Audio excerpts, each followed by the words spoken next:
দেশের এতিম শিশু ও উলামা মাশায়েখদের নিয়ে এই ইফতার মাহফিল।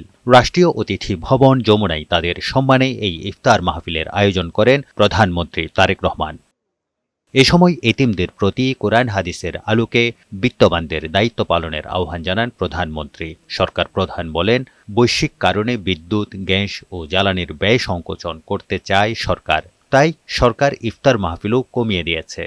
বৈশ্বিক পরিস্থিতির উন্নতি না হলে এবারের রামাদানে হয়তো আজকের এটি শেষ ইফতার মাহফিল। আমাদের প্রতিজন বিত্তবান যদি অসহায় এতিমদের প্রতি পবিত্র কোরআন হাদিসের নির্দেশনা অনুযায়ী দায়িত্ব পালন করতে সচেষ্ট থাকেন, আমি বিশ্বাস করি তাহলে পিতৃহারা এতিম সন্তানেরা এক বুক বেদনা নিয়ে বুকে নিয়েও রাষ্ট্র এবং সমাজে আত্মবিশ্বাসের সঙ্গে এগিয়ে যাওয়ার প্রেরণা খুঁজে পাবে।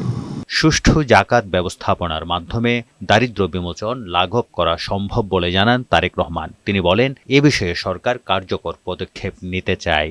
ইসলামী বিধানে এমনভাবেই জাকাত বন্টন উৎসাহিত করে যাতে একজন জাকাত গ্রহীতা প্রথম বছর জাকাত গ্রহণ করার পরের বছর আর জাকাত গ্রহণ করা যেন না লাগে, না প্রয়োজন হয়।